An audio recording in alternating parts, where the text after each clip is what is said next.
Listen to the ground. There is movement all around. There is something going down. That sweet city woman, she moved through the light, controlling my mind and my soul. The first time, it didn't hurt. It was like pressure, like someone pressing on your arm. And then he hit me again. And I think that's where he hit me in the face and broke my jaw in 3 places and I passed out. But that's what I remember most. Him lifting the club and bringing it down on me. And I can feel it. On the waves of the air, there is dancing out there. It's something we can't share, we can't steal it. There is no known aircraft in the air this evening. He appears to be flying over me. He's playing some sort of game with me. Night fever. Night fever. We know how to do it. Give me that night fever. Night fever. We know how to show it. He was seen. Thin eyes, sharp nose, cold eyes. The monster had been seen. Jane, Daniel, Mark and Ruth. Give me that night fever. The year was 1978. The Bee Gees were killing it at the top of the charts and wearing gold lammy outfits with their hairy chests on show. The world population was 4.5 billion.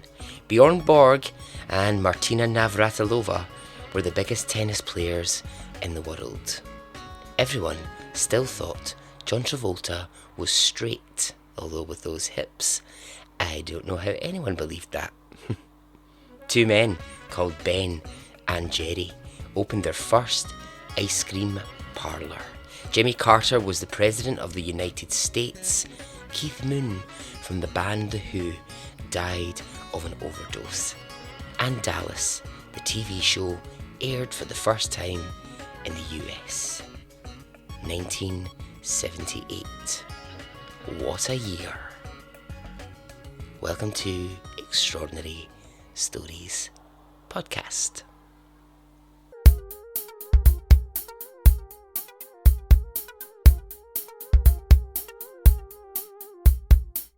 I'll plead not guilty right now.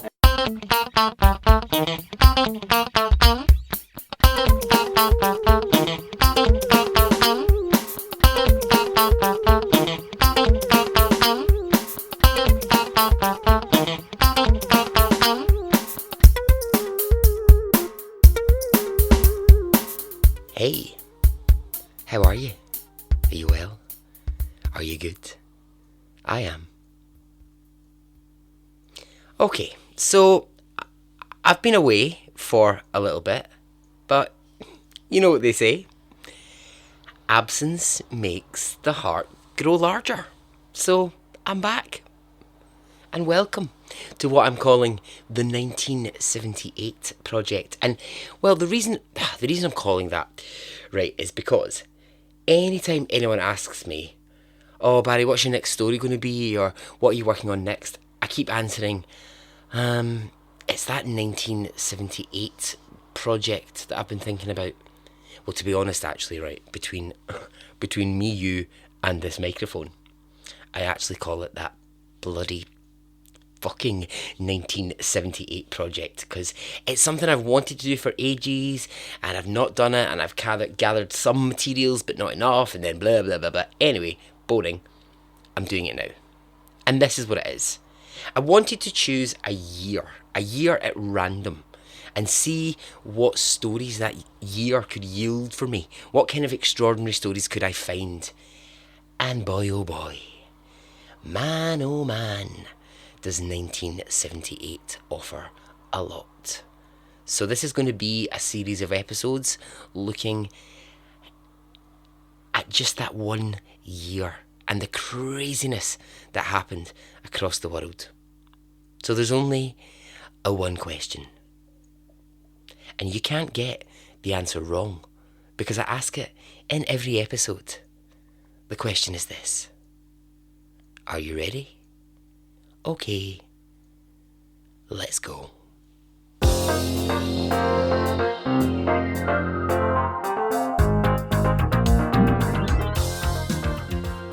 Story 1, October 1978. I'm calling this story 17 Seconds. Frederick Valentich was born in Melbourne, Australia in 1958. Right now I'm going to call him Frederick, and I'm not going to use his surname because it appears that no one can agree on how you say his surname. I've heard some sort of people say it Valentish, Valentak, which is just weird. Valentish was another version, and I think let's just stick to Frederick because it's just going to make our lives so much easier. Now, Frederick, as a child, had only one dream, and that was to be a pilot and to fly planes. That was all that he wanted. So, as a teenager, to earn some cash to pay for some flying lessons, he worked in one of those army surplus stores. Do you know the ones that sell like endless combat trousers? Do you remember they came back in the 90s? Oh my god, and everyone thought that combat trousers were like the coolest thing ever. I mean, I know I did. But it was like so cool to wear like army style combats with a vest. Oh my god, I thought I looked the absolute dog's bollocks in my combat trousers, my vest, and my dog tags on a chain. Oh my god, I was so cool. Anyway, so this is what Frederick's doing, right? This is just his part-time job because, like I said, he's dreaming one day of being a pilot. Now, obviously what you need to become a pilot is a good education.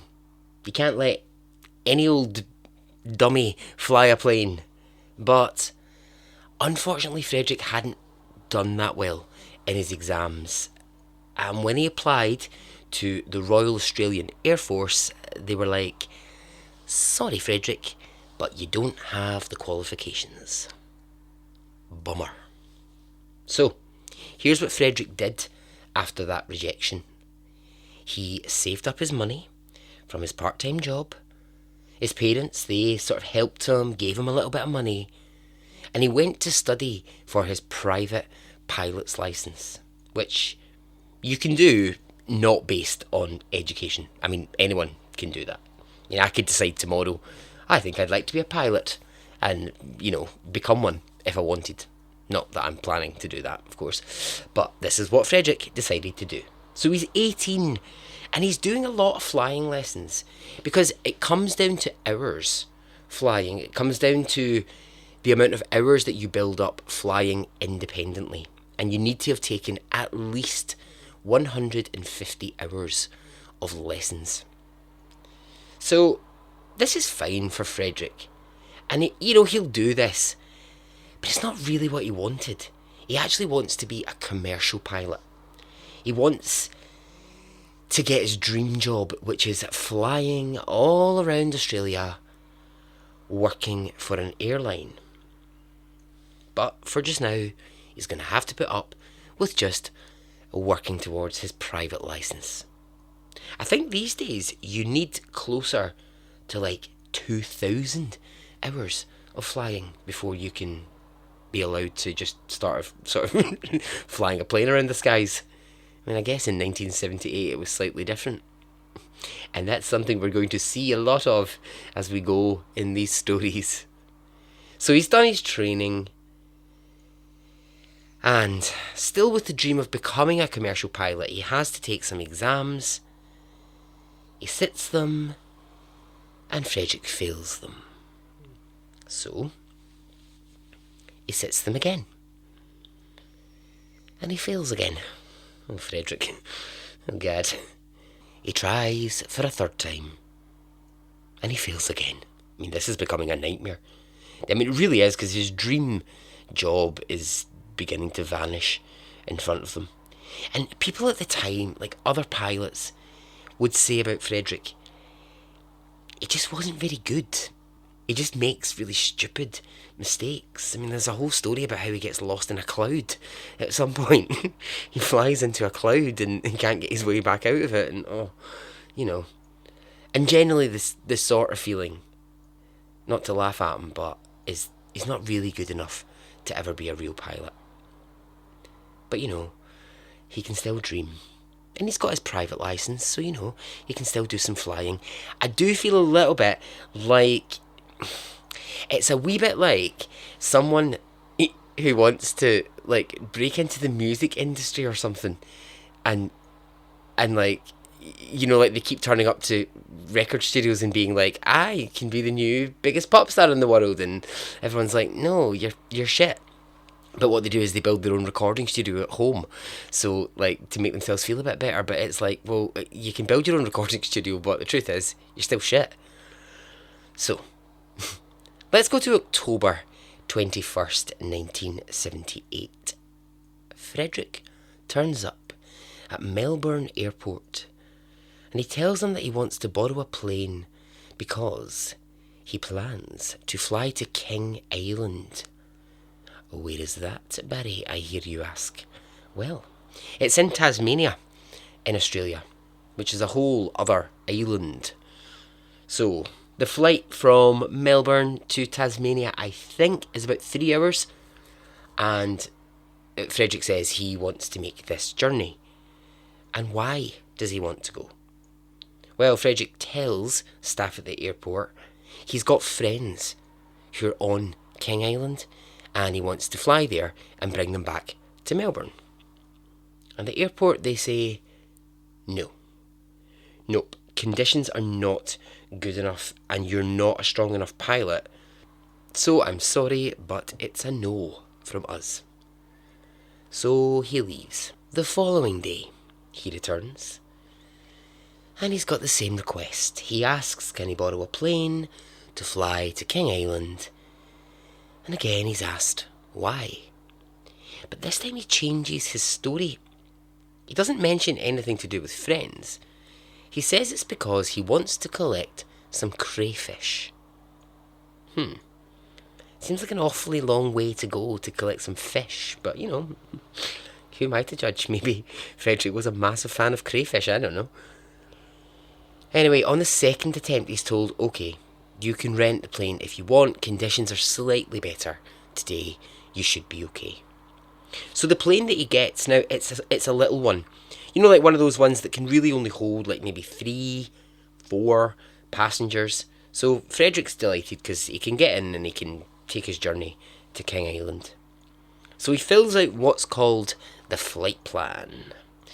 So this is just the details around like where the journey's going to go, what the weather conditions are going to be like, etc, etc. And he goes back to the story of the friends. He forgets all about the fish story that he told, and he goes back to story 1, which is, I'm flying because I want to collect friends. So Frederick sets off in the plane, he's alone, and the first hour of flying is absolutely fine. Nothing to report. The air traffic controllers on the ground are tracking his plane, and he's heading on the right course. And it's into the second hour of flying that begins to change. Frederick radios the air control staff on the ground, and the dialogue between Frederick and ground staff is documented, and it begins like this. Frederick says, is there any known traffic below 5,000 feet? The ground staff say, no, there is no known traffic in the air around you. Frederick says, there seems to be a large aircraft below me. Ground staff ask, what kind of aircraft is it? Frederick I cannot affirm the aircraft has bright lights and has just passed me at 1,000 feet. So just to be clear, and I mean I guess it's really obvious, but if you're flying this little small plane, as Frederick is, and the traffic is meant to be clear, it's got to be pretty bloody scary if you encounter a plane flying just above you that no one has any clue about. Why is this other plane in the sky, and why is it so close to Frederick? Frederick goes back to speaking to ground staff and he says, "Due to the speed it is travelling, I cannot tell what type of aircraft it is."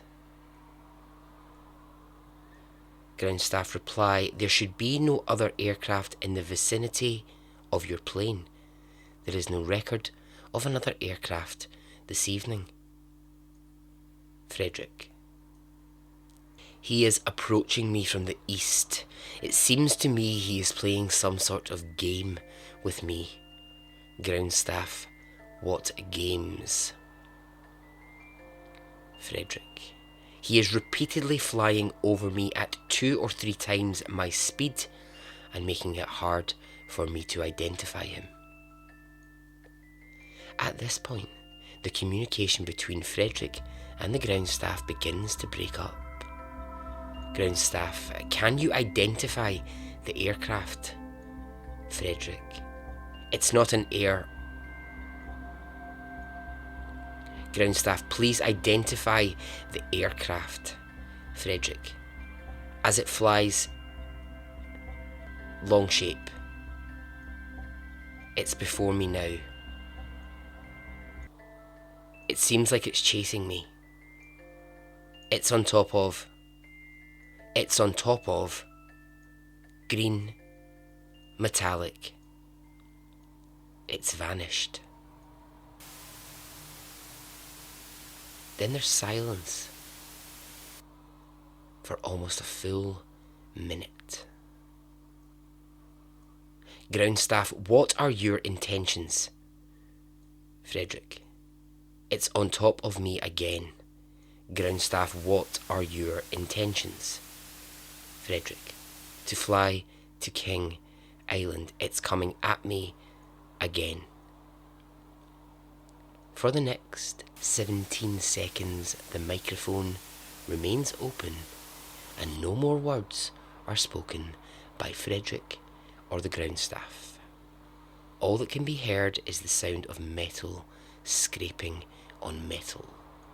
And then the radio goes dead.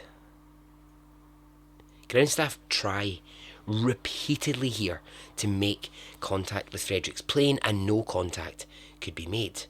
Now that's obviously hugely alarming. So they raise the alarm, they create an emergency situation as they just can't get in contact with them. The plane that Frederick was flying disappears from the screens at air traffic control and the situation is elevated up to a major critical emergency and a search begins immediately for Frederick and his plane. But it's gone. The plane and Frederick were nowhere to be seen and no contact could be made. The search for Frederick and his plane, I mean, it was huge. Huge. 2,000 square miles of sea and land were searched, but nothing, not one little bit of that plane was found during the search. Experts from across Australia are brought in to take over the investigation and police are employed to begin interviews on the ground, which covers miles of land, where the plane might have flown over. Now, can you imagine what a nightmare job that is? If you've got to start, right, interviewing people on the ground, you're covering a massive part of Australian land and you're hoping that somebody, somewhere, might have seen something that night. I mean, that is a needle in a hay barn situation if I ever heard it. However, police do find, as they're going door to door, they do find a farmer who says that he saw the plane the night it vanished. Now, how can this farmer be sure that this was Frederick's plane and not just some other aircraft in the sky?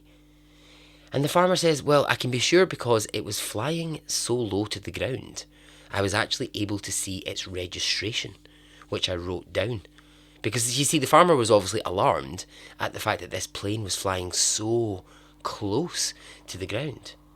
So the farmer's written down the registration, police look at it, and it is in fact the same registration of the missing plane. So did the farmer see anything else? Well, yes. He tells the police that he saw an aircraft flying around with green lights that evening. Police are like, okay, farmer, dude, green lights? Sure.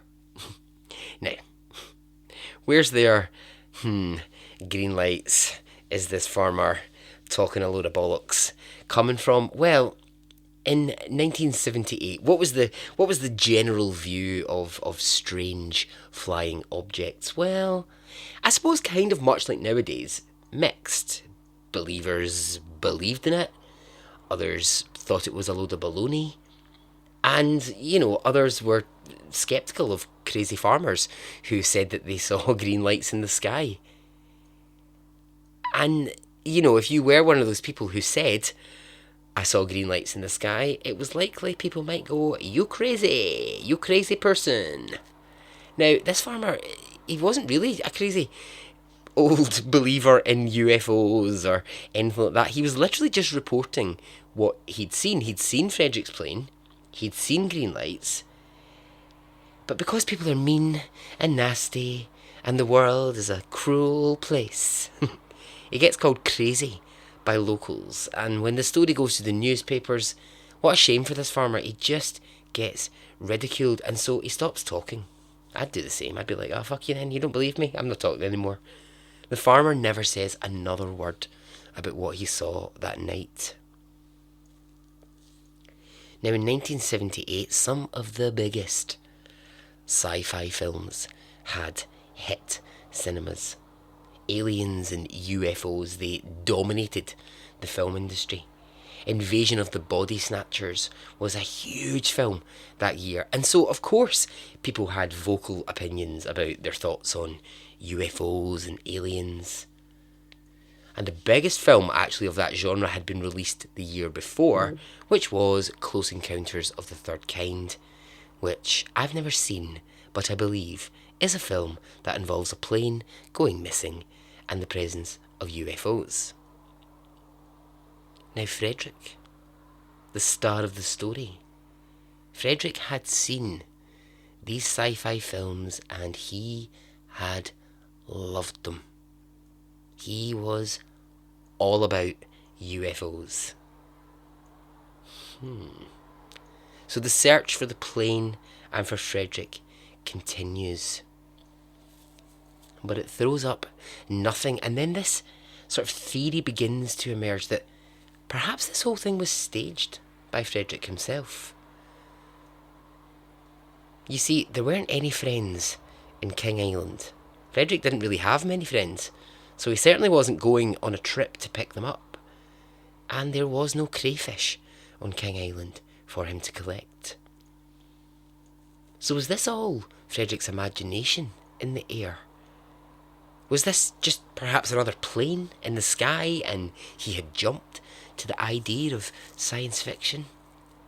Or was he confused and actually seeing lights on the ground but somehow confusing them as flying above him? Police built a model of what Frederick would actually have seen from the plane. Specifically, what they were looking for is, what lights would he have seen? And they say it is actually perfectly possible that he was just confused, that there wasn't a plane in the air, and that perhaps he was nervous, he was anxious flying that plane, and he was getting confused with, other lights in the night sky. Well, Whether it was a UFO, a game Frederick was playing, or just a tragic accident, we'll never know, because neither the plane or Frederick have ever been found. Not one single bit has ever emerged.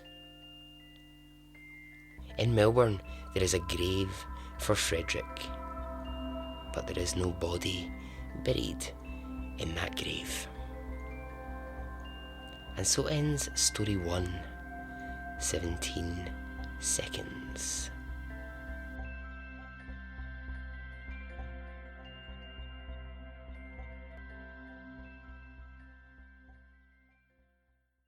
I've never really done that kind of story before. I mean, I'll tell you why, right? Between you and me, I hate science fiction. I hate it. Oh, it's just so not my thing. I just thought this story was interesting. I just think the fact that him and that plane completely vanished is bonkers. But yeah, sci-fi, not my thing. I mean, if you gave me a choice, right, of movies to watch, and you suggested to me, right, Barry, let's watch Invasion of the Body Snatchers or Alien or any of that nonsense, I'd be like, no thanks. Can we just watch Made in Manhattan, please, with Jennifer Lopez? Because that is a brilliant film. Oh, it's so good. I mean, she's a maid, right? She falls in love with Michael McConaughey, who is so beautiful. And yeah, it's just great. What a film. Why were Oscars not given to that film, I wonder? So, that was story 1. And in a small section that I'm calling 1978, Wasn't It Great? What else was happening? Charlie Chaplin's remains went missing. His coffin was dug up and it disappeared for days. More on that another time. The film Grease is released and the world will begin a lifelong obsession with that musical. Sales of croissants go through the roof in America. Americans discover for the first time the joy of the French pastry. Ooh la la. Okay, story 2. November 1978. The Devil's Backbone. Jane, Daniel, Mark, and Ruth. Nice names. Nice names for these kids. Well, I say kids. They weren't young kids. They were teenagers. I mean, maybe it's weird because I'm only like 21, so calling them, kids is probably strange. So yeah. So Jane is 20. Mark is 16. Daniel is 16, and Ruth is 18. So you get 2 boys, 2 girls, and the girls are just slightly older now. What links these 4 teenagers? Well, in 1978, they all lived in Indiana, USA, and specifically in an area called Speedway. But not only that, they also worked in the same place. Now, as a lot of teenagers did then and still do, they all work together in the fast food game. Not McDonald's, not Burger King, not KFC and not Wendy's, but in a franchise called Burger Chef. Never heard of it. I don't think it exists anymore. I don't think it does. I think it's gone. I think over the years, the big McDonald's guns have come out and slowly wiped out the competition, like they did with, things like Wimpy. Remember Wimpy? Do you know, it's terrible, right? See when Wimpy started going out of fashion and it started to close down and you just didn't have it anymore, there was this one little sad Wimpy restaurant in Glasgow that held on for dear life. Honestly, it was so sad. It was right in the centre of town. I mean, if a fast food place ever screamed, I need to be shut down more, it was this. It was so depressing to go into. It was like it had closed all across the UK, all across the world. Wimpy was gone. But this one tiny little store in Glasgow just wouldn't give it up. Oh, anyway, back to Burger Chef. Jane, Mark, Daniel and Ruth are working on a Friday night. And it's been a busy old evening, and they are closing up for the evening and beginning the inevitable clean-up. Always the worst part of the job, and I'm sure that in Burger Chef that was no fun. But there were 4 hard-working teenagers. Now, Jane, who was 20, she's the assistant manager, and it's kind of her job to keep everyone on track with the clean-up. So, all 4 of them actually had been employees for a while, so they knew the drill. Now, often, as it happens, there's a lot of teenagers working at the Burger Chef, and they're all friends. You know, like they would all go to the same parties, they went to the same school. It was like this little kind of community. So when one of the other Burger Chef employees who's not working that evening, an 18-year-old guy, pops by that evening, the reason that he's popping by is because his 4 friends are working the late shift. He's in the neighbourhood and he thinks, do you know what, I'll just swing by and say hello. I'll see if there's anything I can do to help them with the clean-up. Because the clean-up would take until about 1 o'clock in the morning. So at about 12, midnight, this 18-year-old guy pops by to see his 4 friends. When he parks his car in the parking lot behind Burger Chef, he immediately notices something odd. The back door to the restaurant is lying open. This door leads to the alleyway. Now, it's where the staff would take the bins out at the end of the night, or sometimes they would empty the burger grease outside, but it's always closed straight away to stop people entering the back of the restaurant. So why the hell was it open? Anyway, this Burger Chef worker goes in and he finds the inside even stranger than the outside. Jane, Daniel, Mark and Ruth are nowhere to be seen. The restaurant lights are on. There's signs that the clean-up is happening, like there's mops, there's cloths, there's buckets of water, but the 4 teenagers aren't there. Now he looks around a bit more and he sees their belongings. So their jackets, their bags, their personal things are there, but they're not there. So this kind of freaks him out, as I think it would anyone, and he calls the police. When Indiana police arrive, they have a look around. Now, before I continue, let's just get a level here for the police. And by level, I mean level of interest in this call to the Burger Chef from an 18-year-old boy. Let's just say police at this moment are at the level couldn't give a fuck. That's where they are. The 2 officers who've arrived, they have a look around. They see the belongings, they see the fact that the work is unfinished, and they look in the till. And they work out that just over $500 is missing from the till, so this is what they conclude. The 4 teenagers have decided to go to a party somewhere, and they've taken the money from the till to pay for their alcohol or their drugs or whatever these crazy kids might be into. But the young man who's called the police says to them, I don't think that that's right, because they've left all their belongings. The girls have left their purses behind. They've all left their jackets, and it's November. And also, these 4 are my friends. I know them. They wouldn't steal £500 out of the till and just disappear to a party. They just wouldn't. But police are like, yeah, that's what's happened. We've decided. So police close up the restaurant. Off they go. as does the 18-year-old who reported this. Now, as I said, this was a Friday night, and the following Saturday morning, Burger Chef employees arrive at 6 a.m. to start the daily shift, and immediately they're annoyed.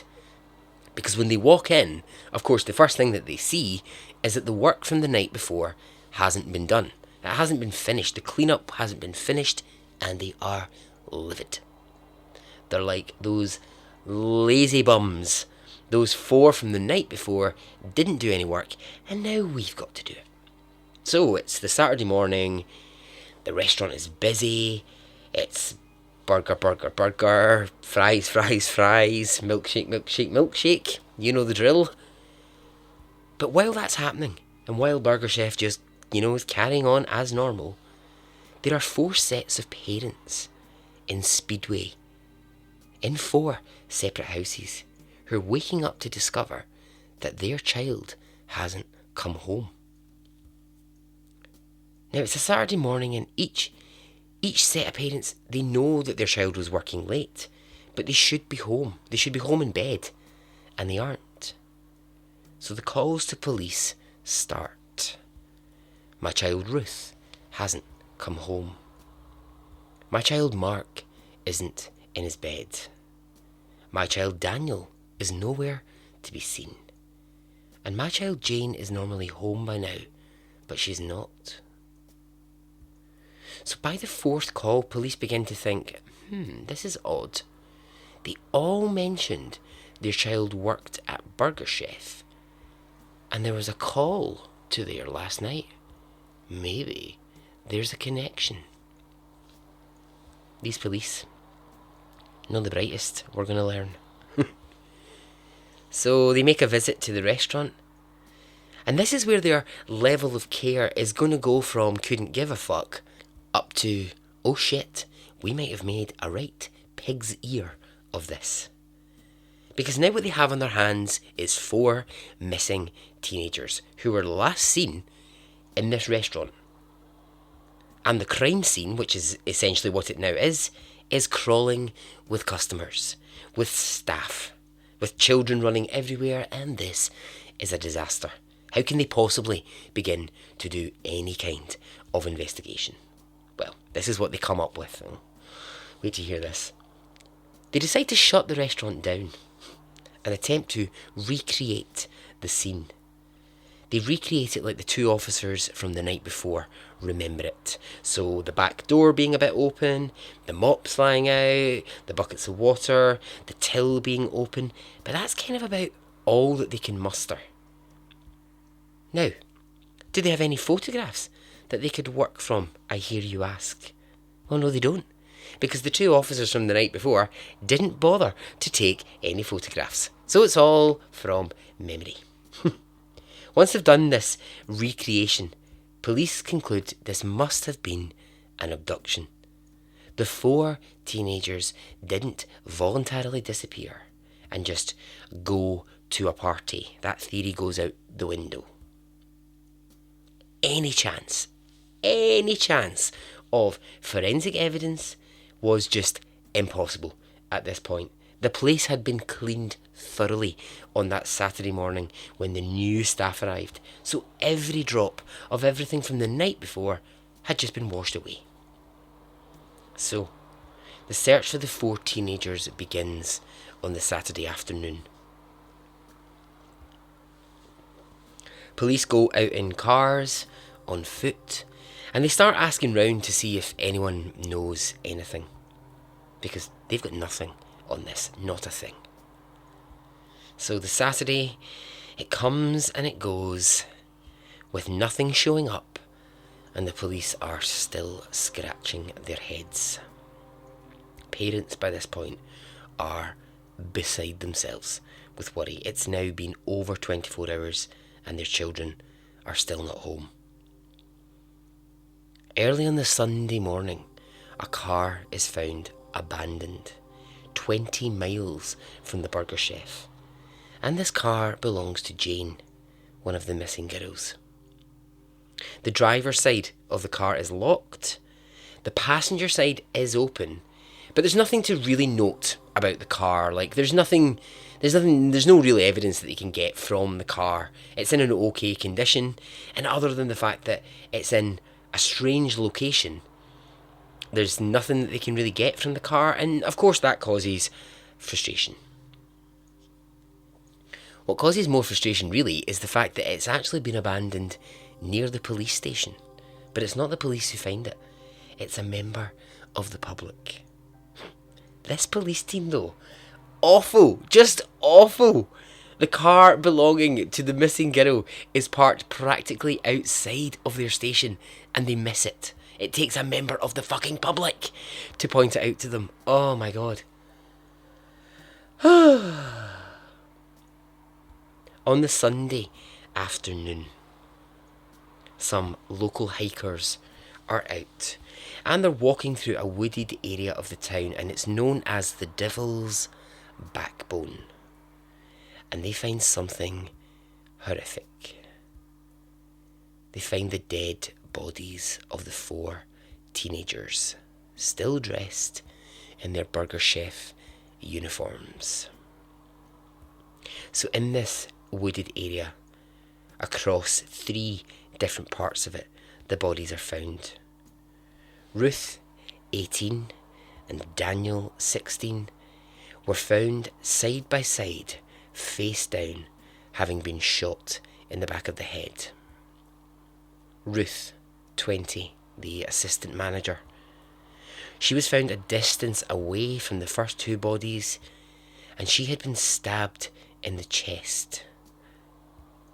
She'd been stabbed so viciously that the blade of the knife had snapped off in her chest bone. And finally, Mark, 16, had been bludgeoned to death with what was later concluded to be a heavy chain.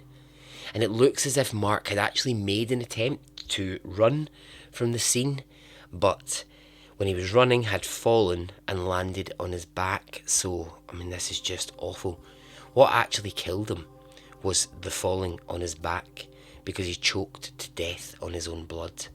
And if he'd fallen forward, chances are he might not have choked to death. I mean, horrific. Just horrible. 4 teenagers just working at the local fast food joint on a Friday night, and on the Sunday afternoon their bodies are discovered in a wood. I think the thing that fascinates me here straight away with this story, and it jumped out at me instantly, is the fact that they were all killed in different ways.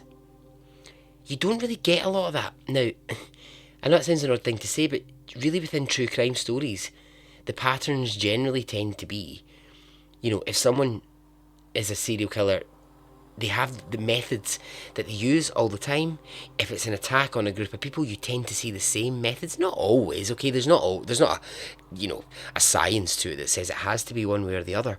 But I just think it's really interesting that 2 of them were shot, 1 of them was stabbed, and 1 bludgeoned to death with a chain. It's just, I don't know, I just think that's really interesting. So what do the Clown Academy of Police Officers do here? Well, you would think, well, they can't do much more to balls this up, but don't worry, they're going to find a way. They will find a way to balls this right up. The area where the 4 bodies are found isn't taped off by police. So this basically means that people are walking through the area. Cars are driving around the area, meaning that any evidence, any footprints, any tyre tracks, gone. That's mistake number 1. Then police decide to move the 4 bodies before, yes, I said before, the fucking forensic team arrive. What are they doing? These fucking idiots! Honestly, they move the bodies before forensic scientists can get there. Oh my god. No accurate reports can be made because these dumb as fuck police officers move the bodies. By now the police realise they are completely out their depth. And so, here's what happens. You end up with 3 separate police teams all in this wooded area, making it chaos. It's just bedlam at this point. You've now got the state police involved, but it's too late to really do anything because everything's been moved and stepped all over. You've then got this other police team who arrive, and God knows why they arrive or who invited them. And then you've got the bloody Clown Academy who have messed this up from the very beginning. I mean, really, in my head, what this adds up to is you've just got lots of late 70s police officers standing around, stroking their moustaches, twiddling their chest hair, wondering what the hell to do next. So this is what they do. They decide that they're going to carry out conversations with the public and they're going to see what they can find out. Well, in their conversations, they come to a 16-year-old boy who happened to be passing the Burger Chef that night, and he says he thinks he saw two men hanging around. Police say, okay, fine, can you describe these men? And he does. He says they were both about in their mid-30s. One had short, fair hair, and the other one had dark hair and a dark beard. So because the Speedway police have been quite frankly useless up to this point, they decide that they're going to have to make a big gesture here. And what they do is they get clay models of the men, as described by the 16-year-old, and they get these clay model heads of the guy with the fair hair, the guy with the dark hair and the beard, and they put these on the news.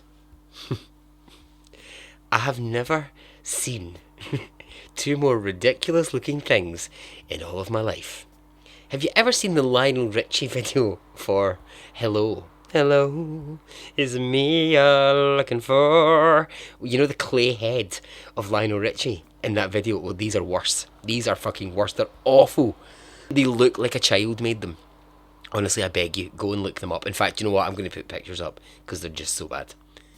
And they put these out for the public to see, and the public are like, what the hell am I looking at? And that's horrendous. So they don't help. The two clay heads, they don't help. Now, a man who lives in the next town over, he says he does recognise something that's not from the awful clay heads, but it's from the police sketches of these two men, the fair hair and the dark hair and the dark beard, or at least he thinks he does. He says, my neighbour is a guy with fair hair, and he's got a friend who has got dark hair and a beard, and they two are a wee bit suspicious. They're a wee bit low level crime, so it might be worth looking at them. So police jump into action, they track down these men, they interview them, and interestingly, neither of them have an alibi for the night of the murders. So, like I said, they're a bit low-level criminals, petty theft and the likes, but, you know, they might have advanced to murder, who knows. So when police talk to them, they say, we're going to be back in a few days, and what we're probably going to ask you to do is take part in a lineup, so that this 16-year-old who says that he saw two guys hanging about can identify you. Now, this is another major cock-up from police. Because they say, we'll be back in a couple of days, it gives the two men 2 days to change their appearance. The guy with the fair hair dyes his hair dark, and the guy with the beard shaves the beard off. Meaning that them being in a lineup is completely stupid at this point.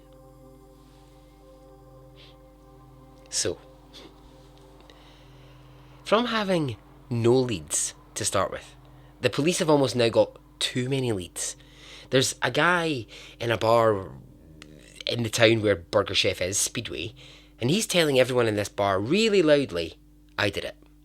I killed them. It was me. I did it. So police are like, right, quick, arrest him. Then they do a polygraph test on him, which he passes with flying colours, and it turns out he was just a liar. He had nothing to do with it. He was nowhere near it. But while he's at the police station, he tells them that there is a fast food robbery gang, and they're operating across America, and they're likely to be responsible. And so, police believe this, and they think, okay. So then they start using their police hours to start reaching out to other states across America to find other crimes that might have happened in fast food joints, rather than actually looking at the crime which happened in their own town. So it just gets wider and more confusing. Ultimately, none of these men, the man in the bar, the beard shaver, the dye job, that none of them are ever arrested. Over time, the chances of catching whoever was responsible for this begins to fade. The families of Jane, Mark, Daniel and Ruth bury their children in private funerals, and slowly Speedway begins to return to normal. For years, the case will be examined, pored over, pulled apart by detectives who desperately want to find out what the hell happened that night. Who is responsible? Burger Chef put up a reward of $25,000 in 1978 for any information which might lead to an arrest, and no information comes forward. No one has ever been charged in connection with these deaths.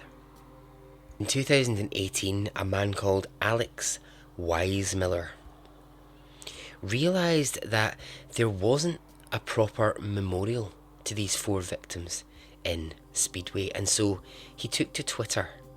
He created a GoFundMe page, and he raised enough money to pay for a marble bench to be erected in Speedway in honour of these 4 teenagers. As well as the marble bench, they planted 4 oak trees in the town with a plaque attached to each so that Jane, Mark, Daniel and Ruth would always be remembered. The Burger Chef murders of 1978 remains one of the great unsolved mysteries. And so ends story 2. Okay, 1978, wasn't it great? The first Garfield comic strip appears in newspapers, giving birth to animal cartoons for years to come. Nike, or Nike, depending where you're from, gave the world the first running shoe with air pockets.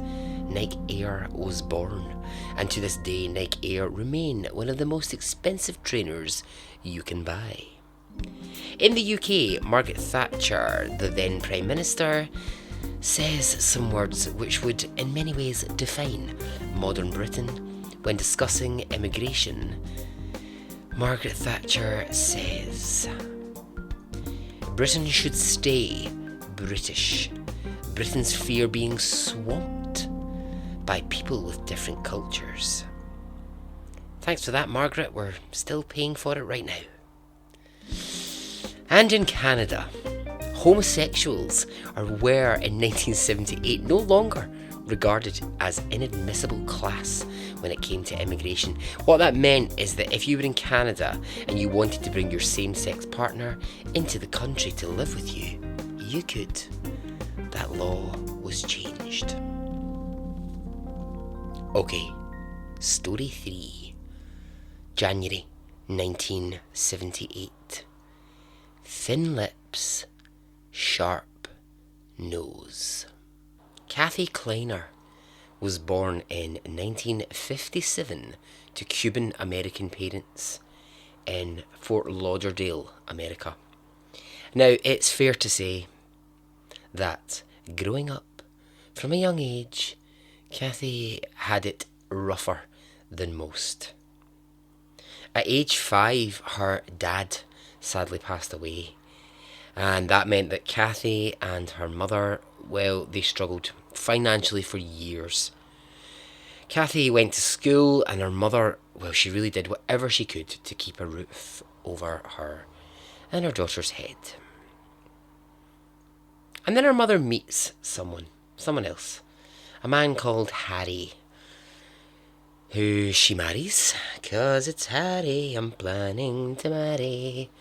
A little Calamity Jane for you there, eh? So, our father passing away when she's 5 is just one part of the tragedy that is Kathy's childhood. At age 11, she starts to feel unwell on a daily basis. She's constantly tired. She seems to catch every cold that's going around, and she's losing weight rapidly. So her mum sends her to the doctors to get some tests done, and they discover that 11-year-old Kathy has lupus disease. A horrible, horrible disease which attacks your immune system, and it affects all of your major organs, your heart, your brain, your kidneys. It's all affected. And the really sad thing about lupus is that if it does a lot of damage when you're young, it's not something that can be easily overcome. I mean, plenty of people have lupus and they can manage it, but it can affect major things in your life, like how much sunlight your body can handle, how much exercise you can do, and fertility. And I mean, it's horrible. It's just horrible. But at age 11, Kathy learns that she's never going to be able to have children. The lupus has just affected her body really badly. Before we continue, I have to say this. I'm going to sound like an idiot. Ring the idiot bell. Hang on. I must have a bell somewhere. Idiot bell, idiot bell. When I was younger, much younger, I thought that lupus was the disease you could only get if you were American. I have no idea why I thought that. Well, I do. I think it's because when I was young, had this strange idea that you could only get certain diseases in certain countries. I think it's because I'd seen or I'd heard it on like American TV shows, but I'd never heard it in the UK. I'd never heard it in Scotland. So I thought, oh, it's just one of those American diseases. You don't get it over here. That is why the idiot bell has to ring. So, Kathy, aged 12 and 13, she just isn't strong enough to attend school, so her mum homeschools her. And she goes through at this time like an enormous amount of chemotherapy, and her immune system is weak, so naturally her mother is very protective. As Kathy gets a bit older, she can start to go to school more normally and live a bit more like a teenager. Now it's when she gets towards about 19 years old, she decides she wants to go to university, and she picks Florida State University, and her parents, they support this. They think, yep, okay, she has been through some rough stuff as a teenager. Let her go, spread her wings. She spent so much of her childhood ill. Let her become her own person. Now, when I was searching for what happens next for Kathy, I came across a sentence that might be the most American sentence I think I've ever read. And I mean, I'm not going to lie, it doesn't really make much sense to me, but I'm going to read it to you as I found it. The sentence is this. In the fall of 1976, Kleiner enrolled at FSU in Tallahassee and pledged Chi Omega after being recommended for admission by her high school pal Susie White. As a freshman, Kleiner lived in an all-girls dormitory, but her parents convinced her to move into the sorority house for her sophomore year. What? I don't know what any of those words mean. Alright Google, here we go. What is sophomore? Google. What is a sorority?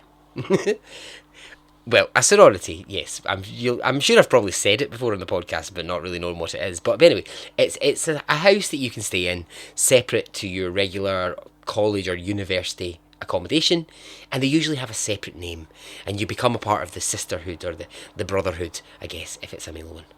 So, Kathy joins the Chi Omega sorority house, and it's got about 40 girls staying in it. Now, this was encouraged by her mother and her father, who felt it was safer for her to stay here than in regular accommodation. Well, let's just see how safe that house is. January 1978, and Kathy, along with her roommate, are attending a wedding. One of our good friends from college was getting married that day, and Kathy's really looking forward to the wedding and the reception. So at this point, Kathy's got a boyfriend, a guy called David DeShields, and they attend that wedding on the Saturday. Everyone has a lovely time, and she goes back to her room in the evening.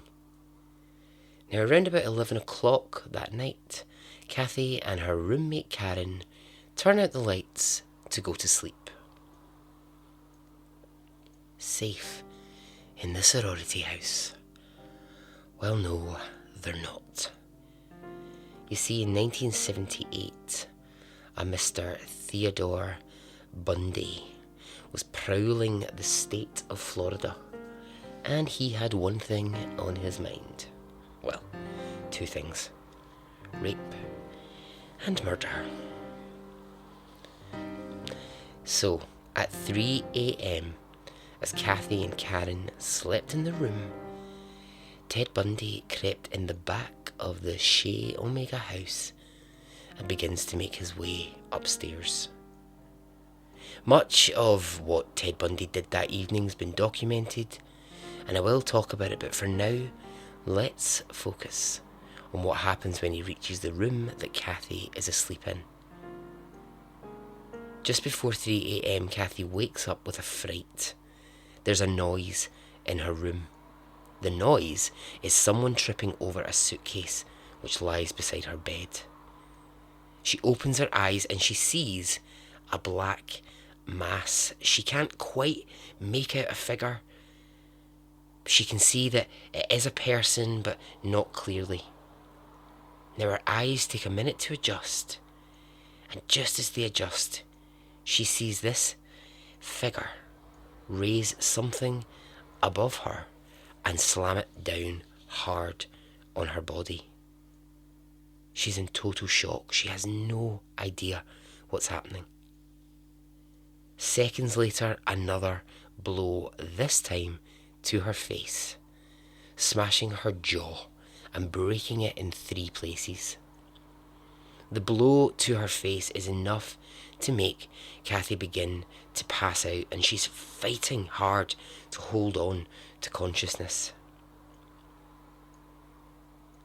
She says the first time it didn't hurt. It was like pressure, like someone pressing on your arm. And then he hit me again. And I think that's when he hit me in the face and broke my jaw in 3 places, and I started to pass out. But that's what I remember the most, him lifting the club and bringing it down on me. Ted Bundy is striking both Karen and her roommate with a heavy club, and both of them are lying in bed, unable to move. He is close to killing them both by striking them in the head, blow after blow, when the scene suddenly changes and the bedroom is flooded with light. Headlights from a car outside shine directly into the room, blinding Ted Bundy, and the light is enough to make him run out of the room. As he runs out of the sorority house, the full horror of what he's done that evening begins to be exposed. Lights in every other room come on, and when other people rush into the room to where Kathy is, they see Karen stumbling out of her bed covered in blood, and Kathy unable to get out of bed. Her jaw is broken and she's bitten her tongue in half during the attack. She has a huge hole in her cheek.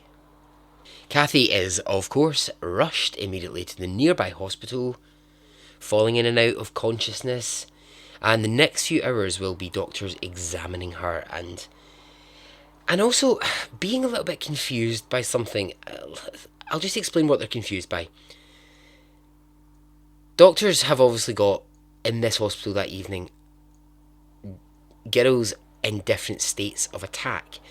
Now, the thing about Kathy is, she still has her underwear on, and she had it on when she was brought in. And doctors don't know if they should do a rape kit on Kathy or not. Now, the friend whose wedding she had attended that day was actually working that evening. I mean, how strange. That was your wedding day and now you're working in the emergency room that evening. But anyway. And so the friend is asked, what do you think we should do about the rape kit? And the question that's going around is, well, would he rape her and then put her underwear back on? But the problem is here, Kathy's face is so broken that she can't tell doctors that she hadn't been raped. However, they do the rape kit anyway. Kathy spends a week in hospital, and the entire time there is a guard outside of her room. And then she's taken back to Shea Omega to get her belongings before returning to live with her mum and dad.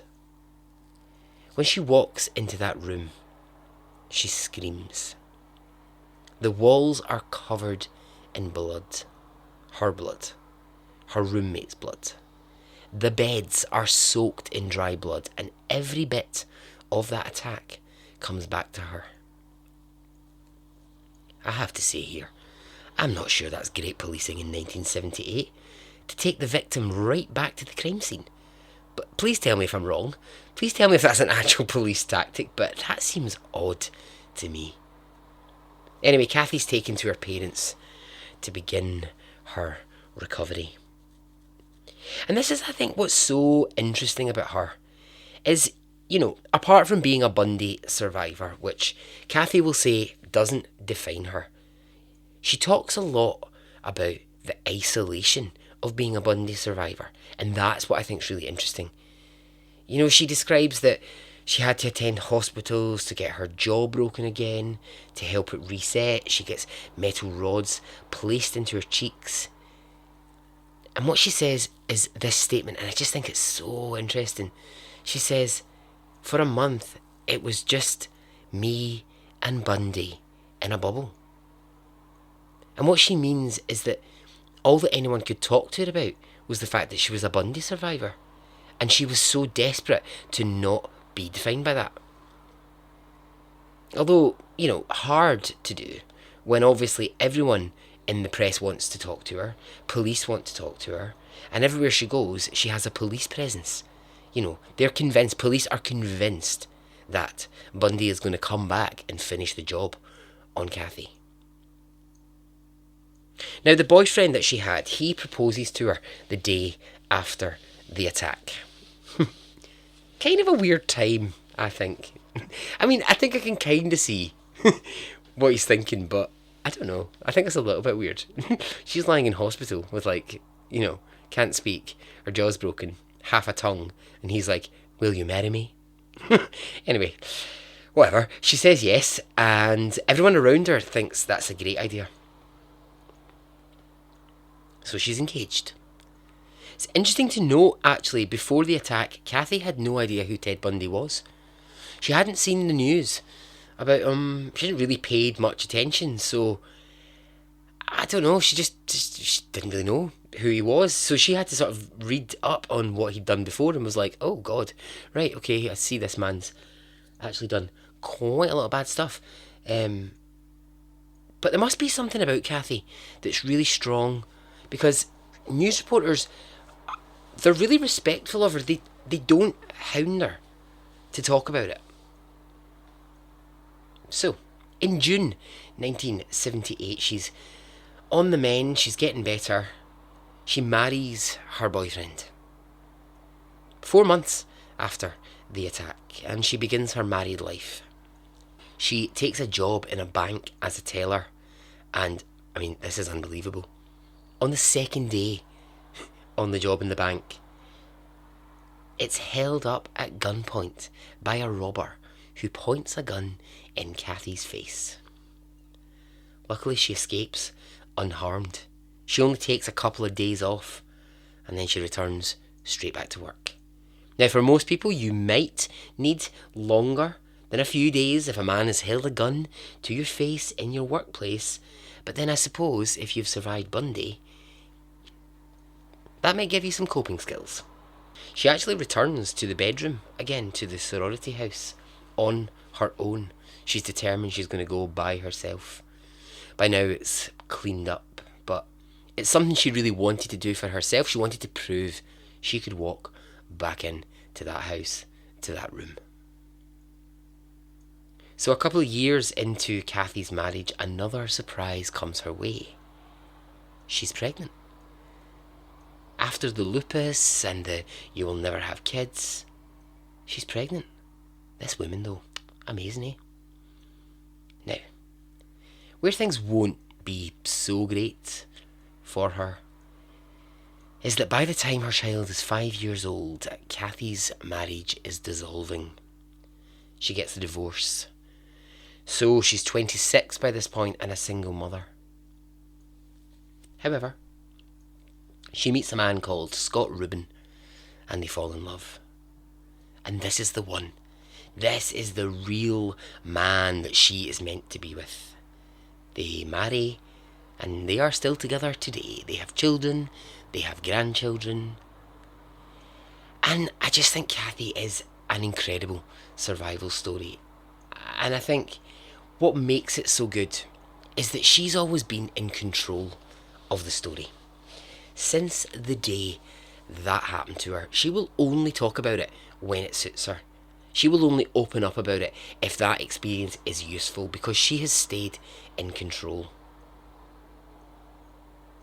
And just to bring this full circle, the most brilliant thing is that the second marriage to Scott Rubin, the one that's the love of her life, Scott Rubin actually looks like a BG.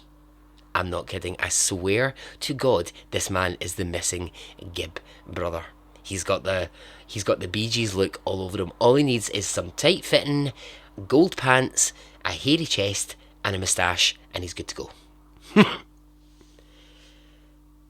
So that's Kathy and her survival in 1978. But as for that year, well, it's not yet done for a Mr. Theodore Bundy, but that'll have to wait for another time. And so ends episode 1 of that 1978 project.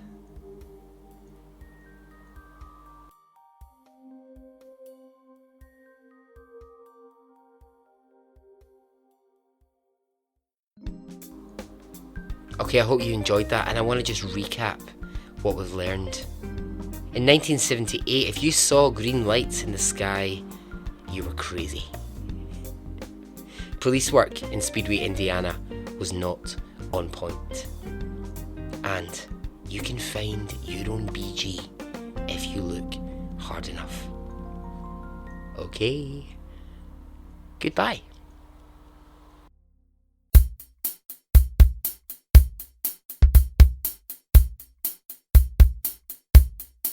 Well, Terry, I reported over a week ago that Bundy was a suspect in the disappearance of an 8-year-old... The aircraft has just passed over me at least 1,000 feet above. Is there any Air Force aircraft in the vicinity? No known aircraft in the vicinity. Seems to be playing some sort of game. He's flying over me. Delta Sierra Juliet, it's not an aircraft, it's... Can you describe the... I'll plead not guilty right now. Well, Terry, I reported over a week ago that Bundy was a suspect in the disappearance. Now, Florida authorities can continue... The aircraft has just passed over me at least 1,000 feet above. Is there any Air Force aircraft in the vicinity? No known aircraft in the vicinity. Seems to be playing some sort of game. He's flying over me. Delta Sierra Juliet, it's not an aircraft, it's... I'll plead not guilty right now. I'll plead not guilty right now. November 1978. Jane. Who? Hiya. Why did I call her Jane? So, Kathy is rushed immediately to the nearby hospital. She's falling in and out of consciousness, and the next few hours will be doctors examining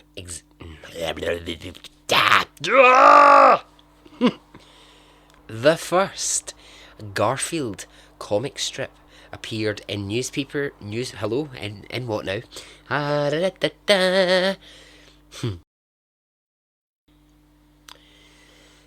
Kathy Klein was, no, that's not her name. Oh my, no, she's not fucking Sister of Calvin. Start again. So at 3 a.m. Hello, when? Hiya. So,